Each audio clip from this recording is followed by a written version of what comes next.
everyone, and welcome back to Guild Wars 2 here with 10 Lamore. I am standing in Gundam Fields outside the front, or at the beginning of the bridge towards Lion's Arch.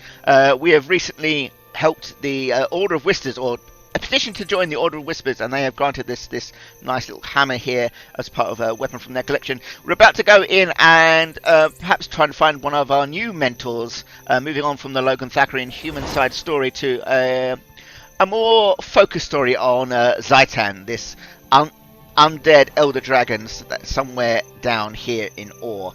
So, interesting thing with this, we're about to walk into Lion's Arch, but this is not how Lion's Arch currently looks in our timeline. For reasons like with the stuff in Keswick's Hills, Season 1 stuff, where ArenaNet has kind of just muddled up how they did the first season, trying to figure out how they're going to do the Living World stuff.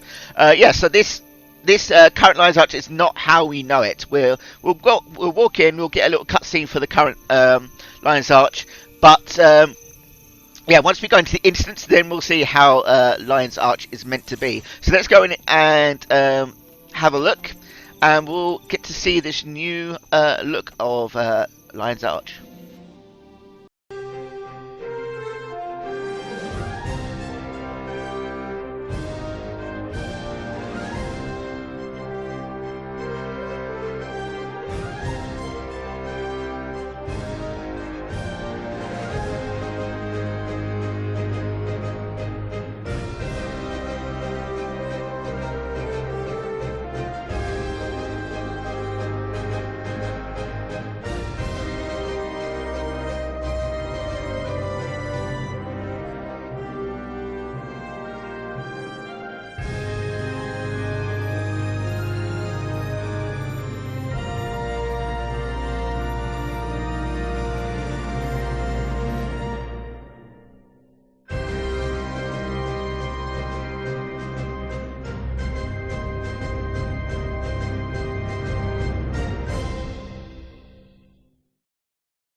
Okay, so we are, this is New Lion's Arch. You can see, once you see the other instance, you'll see how different it is. There's like the little crafting area here, there's the Mystic Forge, you can just see behind the bits there. That's the bank there with the little squid thing, that little seashell thing is the, what's it called? The Black Line Trading Company stuff. There's like a big thing over there where the Grand Plaza used to be. And yeah, this is very, very different to how it used to be, which we will see in a second once we go into the instance. And this is again something I hope that ArenaNet are in the future are able to fix if they ever go back to Season 1 and change that thing around. It's unfortunate, but it's what we've got. And I won't give spoilers as to why this is all changed, because we may get to that when we get to Season 1 stuff. Anyway, let's head off into the instance and travel to Old Lion's Arch.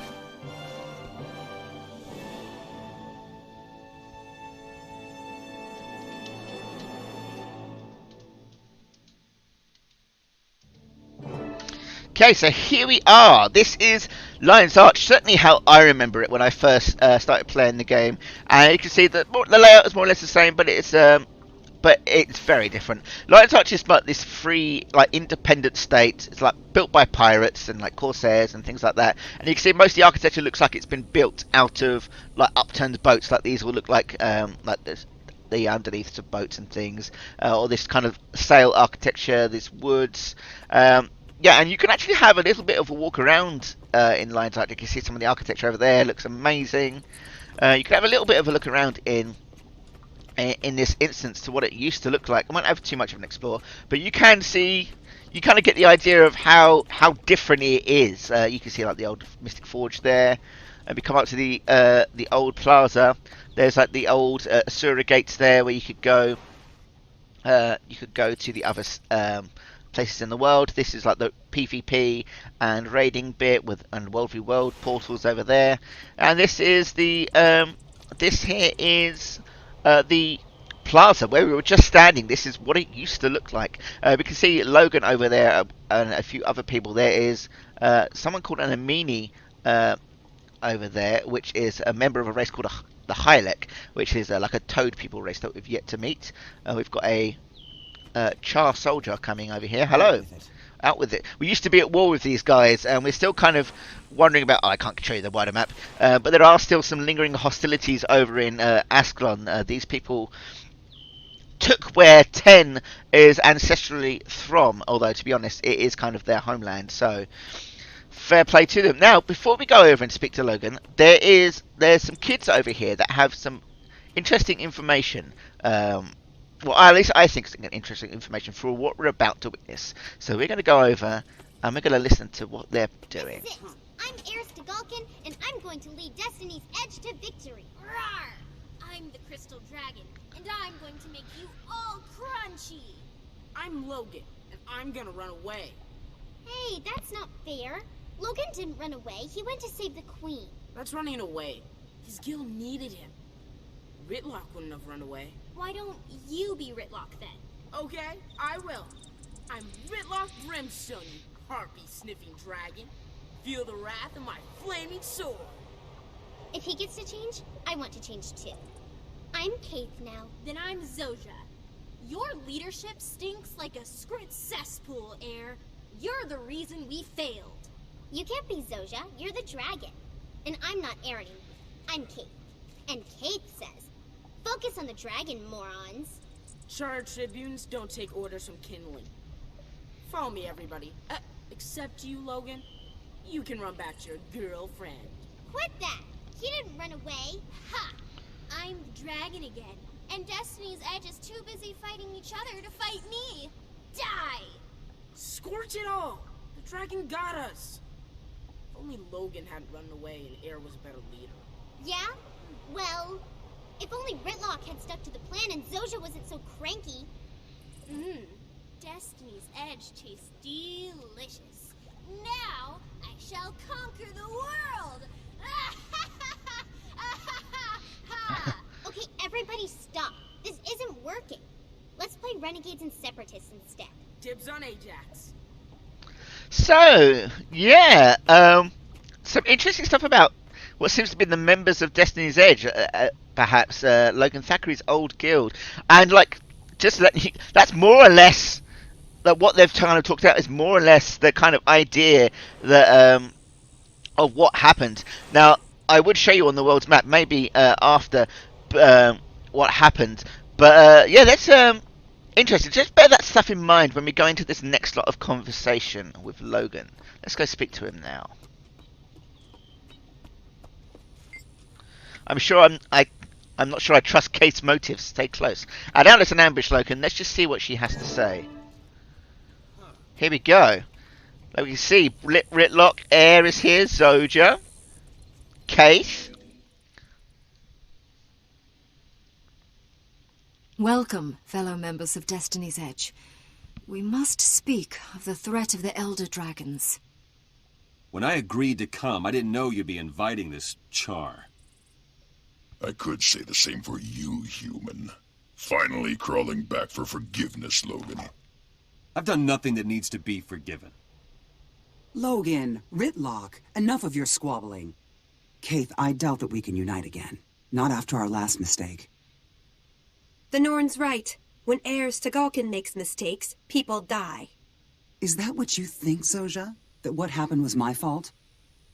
Please, all of you, our time has come. We must help the Orders. We've fought the Elder Dragons before. And lost. Because someone couldn't keep up with us. You have something to say it to my face. I would if you weren't always running away. I should gut you and be done with it. Gut me? With what? That human-made sword you looted from Ascalon? I've had enough. We're done here. Running away again. Ritlock, you're just making it worse. Ha! Look who's talking! Logan's right, for once. I have more important things to do. I'm done with this. And I refuse to waste my efforts on cowards and fools. Goodbye, Kaith. It's sad to see Logan and Ritlock argue. If only there was something to bond them together. Yes, I know it might help. Kaith, I have to leave as well. I fear this meeting was a mistake, but maybe I can fix it. We failed, then. failed to bring Destiny's Edge back together. We cannot help the others. How can we help Tyria? Right. Interesting. So, yeah, a bunch of things there. We can't really talk to these guys, but these are the members of Destiny's Edge. We have Kate here, who's a Savari, who just seems to be trying to pull them together, much like the kid said. Here's Zoja, and Asura, who is angry at Esther Galkin, and I'll go into why exactly later. Here's Esther Galkin with her ranger pet, Garm, and she was like the de facto leader of the group. Ritlock, who seems to be at ends with Logan for retreating during some sort of a fight or something that happened. The kids over there seem to allude to the Crystal Dragon, and once we get onto the map, main map, I will explain it to you guys. But yeah, we can see no sign of this flaming sword. I wonder what that's about. And here is Logan himself, who, let's see what he has to say for himself after that. That foolish, arrogant, mule-headed char. Does he think I wanted this? I was a fool to come here, a fool to think I could make this work. You're not a fool, Logan. This is the only way. Without Destiny's Edge, Kryta will be destroyed by the dragons. We can't do it alone.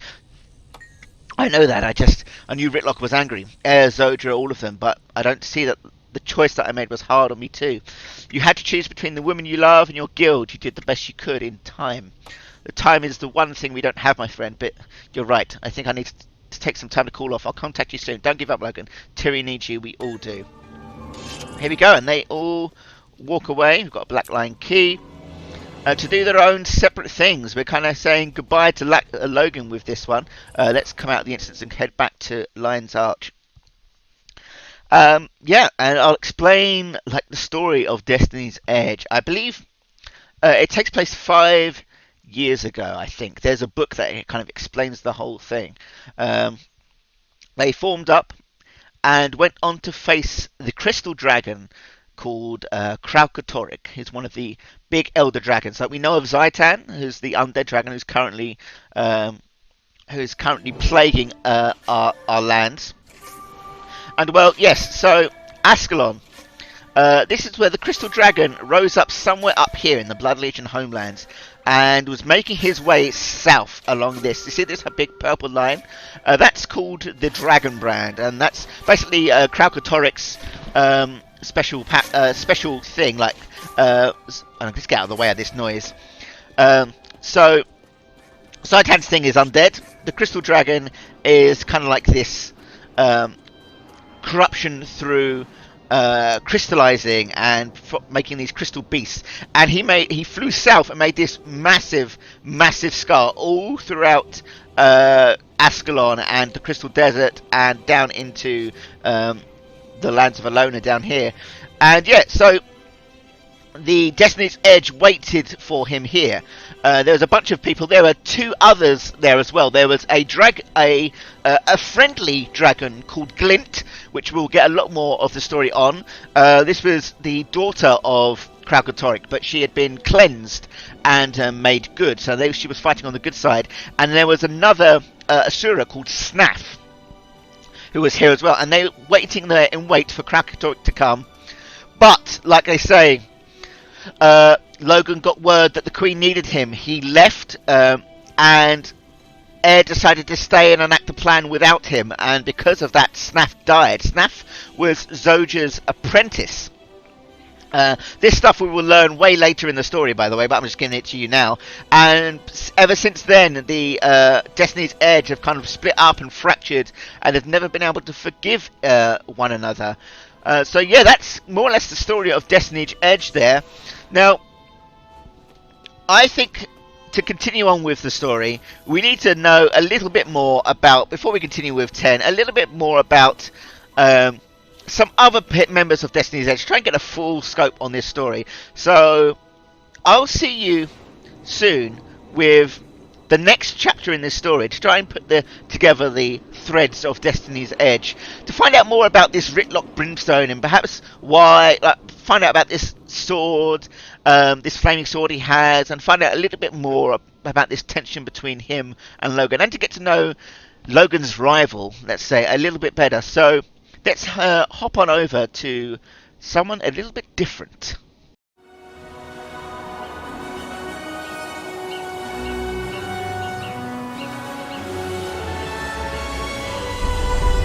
My name is Logan Thackery. I'm human, a citizen of the nation of Kryta. I defend Divinity's Reach.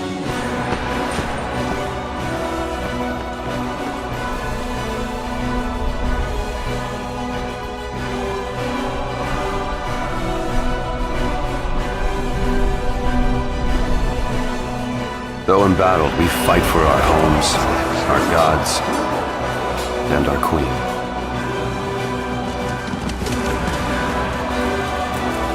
Nothing can break our spirit. Your faith is your weakness, human. Name Ridlock Brimstone. Rank Tribune. Duty Vanguard for the Black Citadel.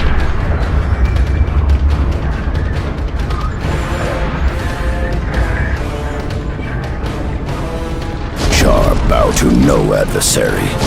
With the clamor of anvils and the thunder of guns, we rip each day from life's teeth. Our strengths will shake the foundations of the world.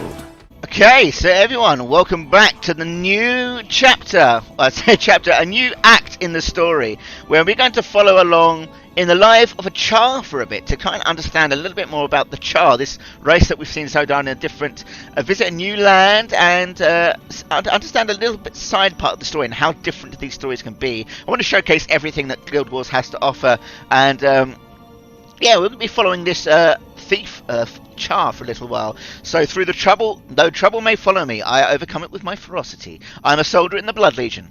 And by the way, you can choose which legion you belong to. I'm choosing Blood Legion. And my warband is my family. I would die for them, especially Reaver, my sparring partner. They tell me my sire is an honourless gladian. I have no respect for him, and I refuse to live in his shadow. I'm an expert at subtlety and intrigue, and drawn hood lets me blend into the crowd. This is my story. We are Krisha Leftpaw, and let's see the life of the Char.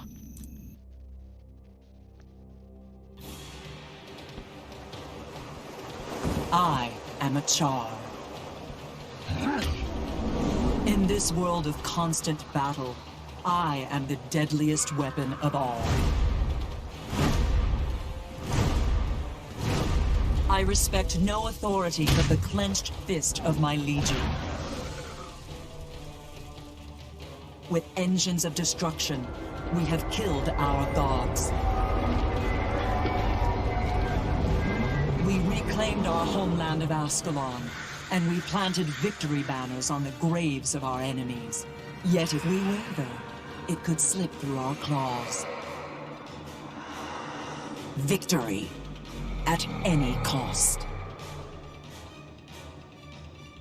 The Blood Legion is my mother.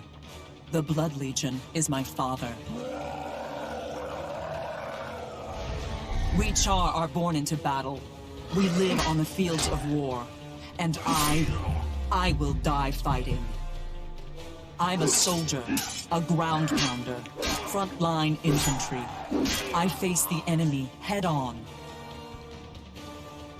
I've earned the respect of my comrades and forged alliances I can call on in times of need.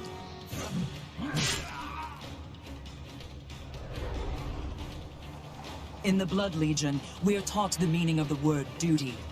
We are relentless. Today, the soldiers of the Black Citadel assault the ghosts that plague this land. I've been assigned to reinforce the bulwark. Let the Ash Legion strike from the shadows. Let the Iron Legion build its machines of war.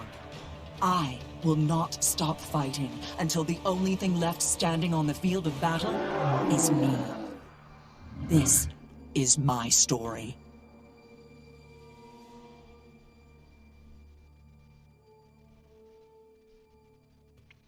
Yeah, so a lot of information to take in there and a lot of things to talk about. Let's talk about it after we get through this beginning scenario. So, if you're a Char, this is how you will start. You will start in the lands of Ascalon, where this is where land where his ancestors are from. We are here outside the Black Citadel. Now, hopefully if I turn around you can see just a little bit of the brink of it. Not so much, not so much from here. But this is the lands of the Iron Legion, the original homelands of the Iron Legion. And we're about to head out to try and deal with some ghosts. Now, why are they here, perchance? And things like that. Well, that will all come in time. Let's speak to this guy over here. Just in time, soldier. The Ghost's army are banishing at our gate. For weeks, they've finally broken through. Fight your way to the front and report to Centurion Chris Knife for orders for the Legion. So we're going to head out. Looks like we've got some daggers here, which can do some bleeding and some poison damage. Now, as a thief, we're going to be playing very differently from to 10. We are more damage oriented. We've got light armor, and yeah, we can engage in stealth and things like that. All different types of different play style. They're very quick. You can see that we're taking down things very quickly. You know, this is the starting area, so you'd expect that. Lots of interesting mechanics with Thief. In fact, my main in the game is a Thief. So, Centurion Gracious Kiss Knife. Well, I'm here. I need your help, soldier. Tribune Brimstone has ordered me to the crypt. I'm too torn up to make it. What's so important that the Blood Legion Tribune is there? The ghost of Duke Baradin is far more powerful than we thought. His army just broke through our defenses. Ritlock's about to fight him head-on. If he succeeds, it'll be weeks before the ghost reforms, and we can rebuild our perimeter. On my way. Okay, so let's go meet Ritlock Brimstone from the first time. Now, you saw he was in that little trailer bit there, that little character introduction. And yes, he is the Tribune of Blood Legion, and he will, of course, and you might guess, be our mentor. But let's go meet him officially with Krisha Leftbore. It's down here. The Legionnaires. See, it's very like Roman kind of Legion organization. He's the Tribune. We've got Legionnaires, there's Centurions, and various things. Let's head in. Ritlock Brimstone is in this too, fighting the ghost of Duke Baradin. You see that these are Ascalonian ghosts, and again, I will explain that in due time. And what's going on? Let's head down into this crypt. Very spooky. Let's fight off some of these ghosts. Help members of the Blood Legion with their extremely char-like armor.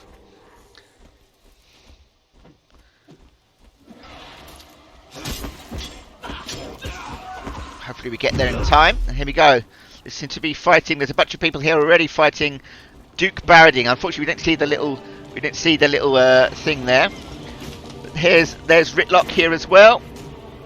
There he is with his flaming sword. You can see we're going to attack this statue of this animated, ghostly possessed statue of Duke Baradin. And Ritlock just said we burned down this kingdom and we can do it again. And we can. There we go.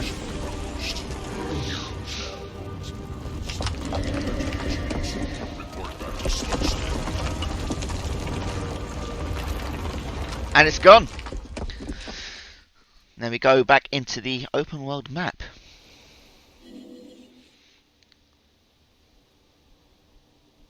I heard what you did down in that crypt, soldier. Impressive. Tribune Brimstone was calling the shots. I just did my job. Don't sell yourself short. You were part of the team that took down Baradin and stopped the ghost assault.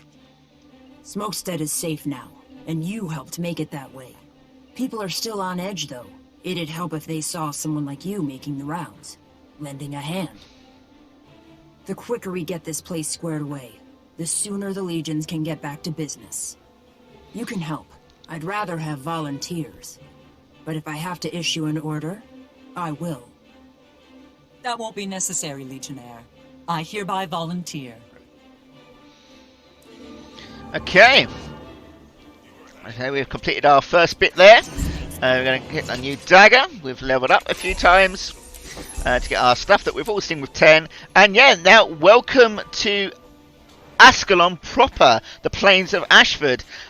This, again, yeah, this is all, if you're a player of the first game, or like to know a little bit about the first game, this is where the beginning of Guild Wars 1 is pretty much all set off.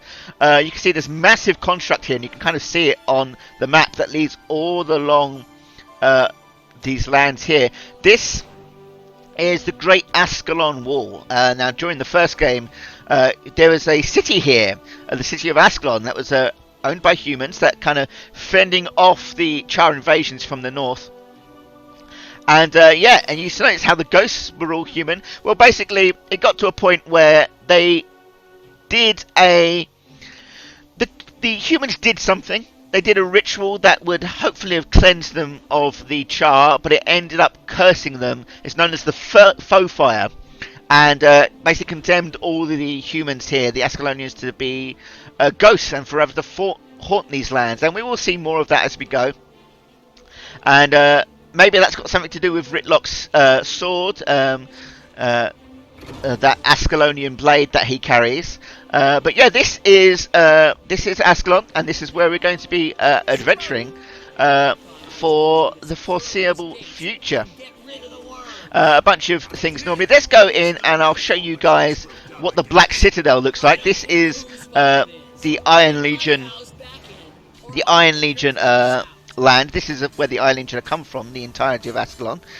This is also the kind of architecture where Ten's ancestors would have been from, so we get to see some of that as we're going to be working around here. I'm going to show you a little bit of the Black Citadel, and then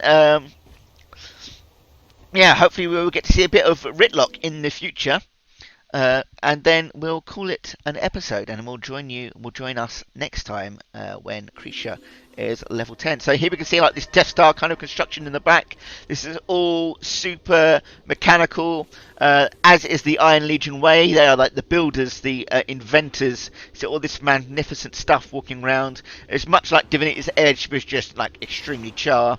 So yeah, we've got the Iron Legion here. We've got I am a member of Blood Legion, which is from the far north up here, the Blood Legion homelands. And we are the fighters and like the bloodlust ones, and like we say, Ritlock is our leader. The Iron Legion leader is their head leader is somewhere within the Black Citadel itself, and then the Ash Legion, which is like our subterfuge kind of legion, I think is like from further east somewhere. We're not too sure where they're from. I don't think there is another legion which we will come to know in the future. They're known as the Flame Legion, and remember how in our little intro they had that we killed our gods? Well, that's something to do with the Flame Legion. Back in Guild Wars 1, when this whole war was going on between the humans of Ascalon and the fighters of the North, they were led by the Flame Legion. That's why we're not really fighting each other that much at the moment.